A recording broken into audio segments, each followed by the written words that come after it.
सब लोग अंत भला तो सब भला। आज कथा का प्रसंग जो है अंतिम प्रसंग है।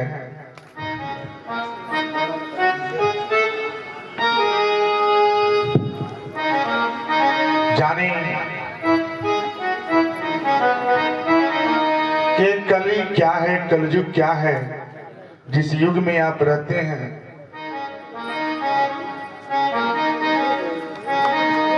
उस युग का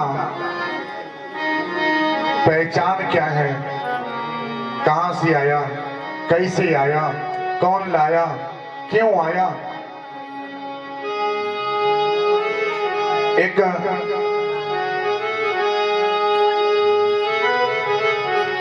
पुत्र की विवाह जब होता है तो पुत्र की विवाह क्यों की जाती है, कारण क्या है। घर गृहस्थी चलाने के लिए, गृहस्थी जीवन, माता पिता की सेवा करने के लिए, परिवार की देख रेख करने के लिए विवाह की जाती है। उसी तरह हर एक समय का विधान प्रभु ने बनाया है। कलयुग, कली क्यों आया, कैसे आया, पहचान क्या है। द्वापर का जब अंत हो रहा था, द्वापर का जब अंत हो रहा था और कलयुग जो था प्रथम अपने मार्ग पे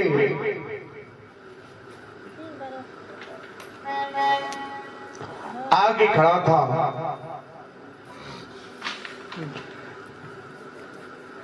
अपने मार्ग पे आ करके कली खड़ा था क्या कि अब मैं आ गया हूं, अब हमारी भी पहचान कराइए, हम कौन हैं। पहचान सबकी आवश्यकता है।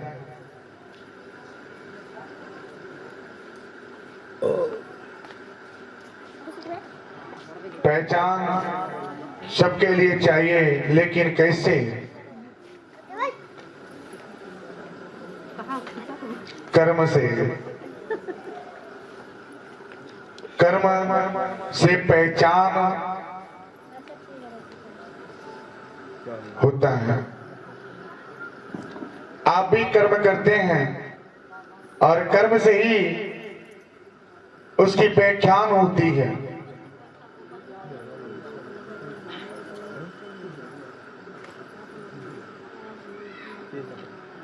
द्वापर अंतिम पड़ाव पे था, कलयुग का आगमन था। द्वापर के राजा, राजा परीक्षित थे। राजा परीक्षित कौन थे? राजा परीक्षित उत्तरा के पुत्र था, अभिमन्यु के पुत्र राजा परीक्षित थे। कर्म से ही सब कुछ होता है। राजा, रंग, दानी, भिखारी, अमीर, गरीब, ये क्या है? कर्म से ही सब कुछ है। एक व्यक्ति का अगर घटित हो जाता है, मृत्यु हो जाता है, तो यमलोक से उसके दो दूत नजर आते हैं। समझिएगा ध्यान से। मृत्यु के समय पे, मृत्यु के शैया पे जब व्यक्ति रहता है, अंतिम सांस लेता है, तो यमराज के दूत का आगमन सबसे पहले होता है। कैसे? जो बहुत ही डरावनी रूप होते हैं, बाल जो उनके होते हैं, खड़े खड़े बाल, कटीले बाल होते हैं, लंबा हट्टा कट्टा शरीर, हाथों में बेड़ी, रस्सी, सब कुछ रहता है। व्यक्ति जब अंतिम सांस की ओर बढ़ता है, यमराज के दूत उसे लेने आते हैं। उसे कुछ नजर नहीं आता, कुछ दिखाई नहीं देता सिवाय उस दूत की। और दूत आते हैं और डर की, जो सैया पे सोया व्यक्ति होता है वो डर के मारी थर्रा उठता है, कांपता है, डरता है। इतना डर, इतनी डर हो जाता है कि डर की वास्ते उसका पूरा शरीर खराब हो जाता है। समझिए, यमदूत उसे, उसके प्राणों को लेकर के जाते हैं। प्राण क्या है? एक हवा के समान होता है। यमदूत उसे लेकर के जाते हैं। उसकी प्राण जो होता है, जब कोई व्यक्ति का अंतिम समय जाता है तो उसकी प्राण यमदूत जो होते हैं मात्र 24 घंटे के लिए लेकर के जाते हैं। 24 घंटे के लिए वो दूत लेकर के जाते हैं और 24 घंटे में वहां पे उसका हिसाब होता है, लेखा जोखा हो जाता है कि कितना पुण्य कितना पाप हुआ है। 24 घंटा हिसाब लेने के बाद यमराज के दूत पुनः उसकी प्राण को उसके घर पे छोड़ देते हैं। मृत्यु सैया रहता है, मृत्यु अवस्था रहती है, शरीर खत्म हो जाता है। उसके पूरे सदस्य, घर वाले उस मृत्यु शरीर के इर्द गिर्द बैठ करके विलाप करते हैं। आत्मा आता है, समझाने का प्रयास करता है, रोते हुए व्यक्ति को देखता है, समझाने का प्रयास करता है, मनाने का प्रयास करता है, उसके शरीर में जाने का प्रयास करता है, लेकिन समावेश नहीं हो पाता, क्योंकि वो तो हवा है, आत्मा है, वो खत्म हो गया है। उसको कोई देखता नहीं है। बहुत प्रयत्न करता है, लाखों उपाय सोचता है, बात करने के लिए सोचता है, अपने सदस्य से बोलने के लिए सोचता है कि मैं उससे बात करूं, लेकिन चिल्लाता है, जोर जोर से चिल्लाता है, लेकिन सदस्य उसकी आवाज नहीं सुन पाते हैं। 24 घंटे के बाद यमदूत आते हैं और उसे क्या करते हैं? पुनः लेके जाते हैं। उस आत्मा को लेकर के जाते हैं। इस आत्मा को स्वर्ग की यात्रा करते करते पूरे 1 साल लग जाता है। ध्यान से सुनिएगा, पूरे 12 महीने लग जाते हैं स्वर्ग की यात्रा करते करते। 1 साल पूरे होते हैं उस आत्मा को स्वर्ग की यात्रा पे जाने में। यमदूत उस आपकी हमारी आत्मा जो होती है, जो खत्म हो गया है, जो निकल गया है, उसको रस्सी से, बेड़ी से लगा करके घसीटते हुए लेके जाते हैं कि चलो तुम्हारा समय हो गया है। चिल्लाता है, अपने पुत्र को पुकारता है, अपने पत्नी को पुकारता है, अपने पिताजी को पुकारता है, अपने दादा, जो भी है सदस्य उस ग्रस्त जीवन में, नाती पुत्र, सबको आवाज देता है, लेकिन यमदूत उसे छोड़ते नहीं है, घसीट के लेके जाते हैं। 12 दिन कर्मकांड के दिन होते हैं। 12 दिन होता है, 13 दिन होता है। ऊपर 10वां दिवस आता है। लेके जाने में उसे अनेक कठिनाइयों का सामना करना पड़ता है। 3 द्वार होते हैं, नरक, स्वर्ग और ब्रह्म। ये 3 द्वार होते हैं।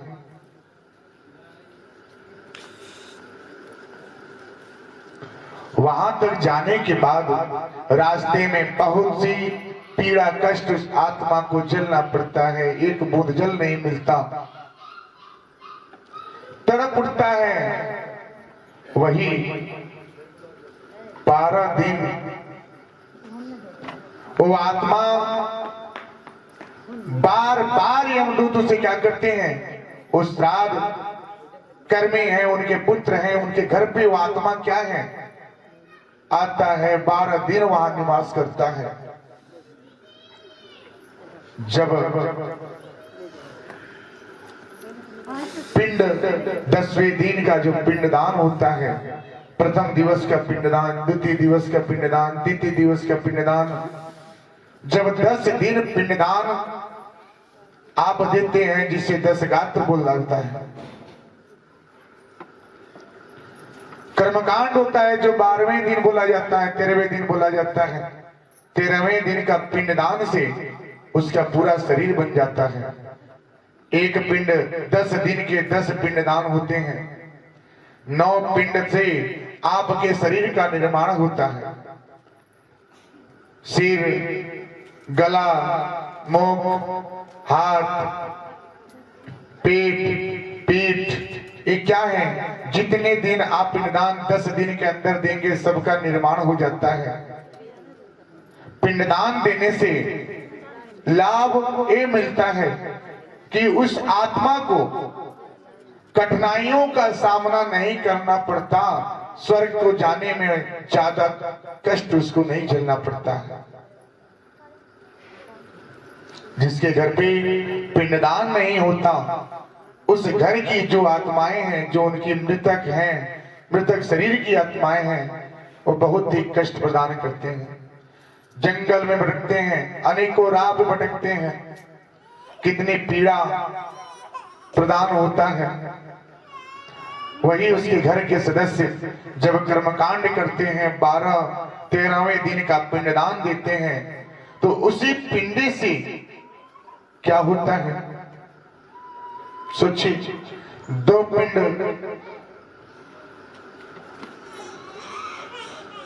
बट जाता है, एक यम को जाता है, एक शरीर को जाता है, और एक अंतिम पिंड होता है, वो भोजन जाता है, जिसे उसी पिंड से उस आत्मा को भोजन जल तृप्ति होती है, जो आसानी से उस लोक तक जाने में सफल होता है। जिंदगी मृत्यु यही तो सच है। जो मानव का तन को ग्रहण किया है, पाया है, उसका तो अंत होना ही होना है, चाहे किसी तरह जावे, अंत तो होना है। सोचिए कितना कष्ट होता है। जिंदगी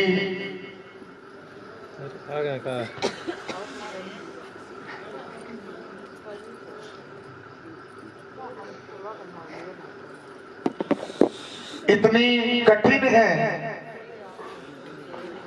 अगर सही तरीके से जीवन लेना है तो प्रभु के शरण में रहिए। अभी राजा परीक्षित जब नगर निकलते हैं, वहां पर देखिए क्या कि एक सांवला व्यक्ति था और एक गाय और बछड़े को, गाय को पीट पीट करके उसके 3 पैर तोड़ दिया था। सोचिए, गाय की सेवा कितने लोग करते हैं मेरी मैया? गाय की सेवा कितने लोग करते हैं? हाथ उठाइए। गौ की सेवा कितने लोग करते हैं? कोई शर्माने की जरूरत नहीं है, बताइए। गौ सेवा, जिस घर पे अगर गौ का पालन होता है, जिस घर पे गौ को पाला, आप गुड़ और रोटी अगर अन्न का पहला हिस्सा अगर गौ को खिलावें तो आपके घर पे अन्न की बरकत होता है, दरिद्रता नहीं रहता मेरी मैया। आप सुबह और शाम 2 वक्त जो भोजन पकाते हैं, दोनों वक्त का अन्न, पहला अन्न अगर गौ को खिलावें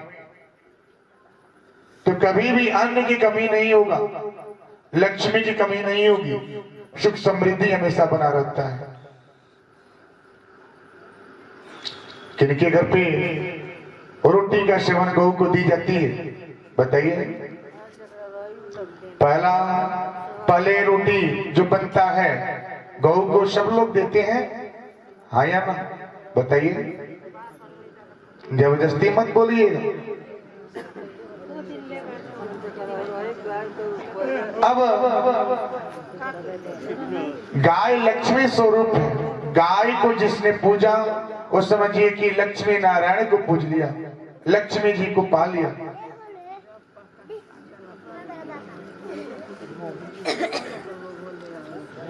अब वो अट्टा कट्टा सांवला व्यक्ति जो था, गाय को पीट करके 3 पैर तोड़ दिया था, बछड़ा रो रहा था, बिलख रहा था।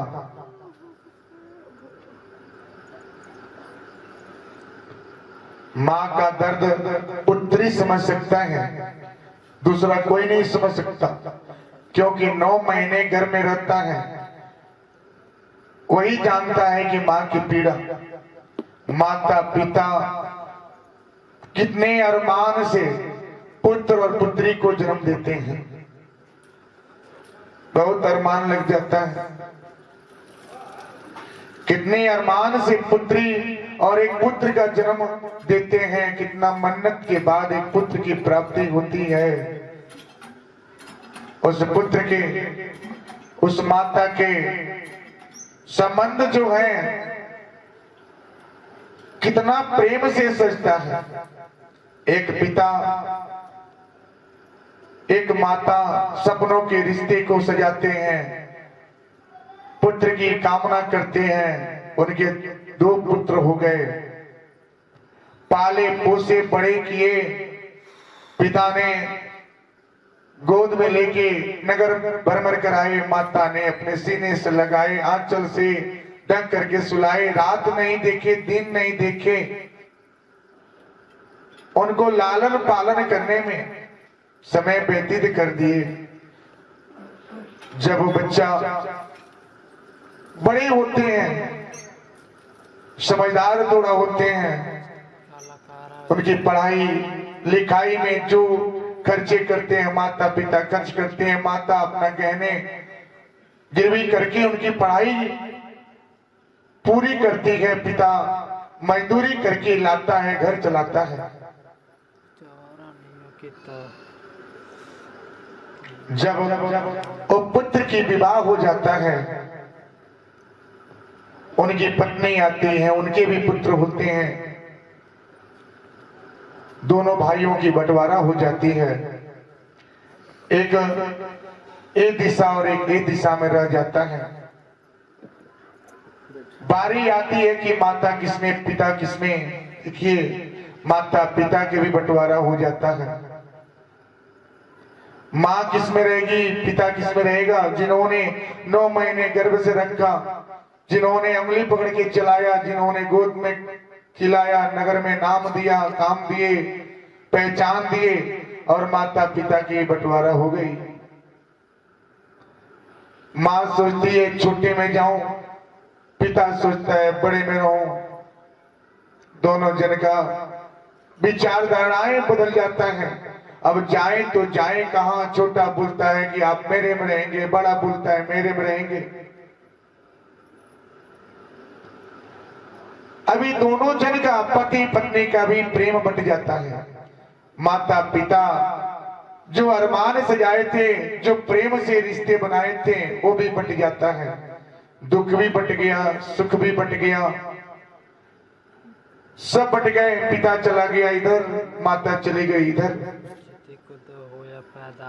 एक चौखट पे माता बैठती है, दूसरे चौखट पे पिता बैठता है। दोनों जन की वार्तालाप करने में भी डर लगता है कि कहीं बहू ना देखे, कहीं पुत्र ना देखे।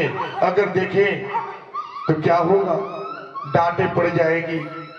पुत्र हमें डांटेगा, जरूरत पड़ेगा तो हाथ भी उठा देता है। लोग लाज भय सब खो देते हैं। जिसको पाला पोसा बड़ा किया, वही अरमान टूट गए, वही सब बिखर गया।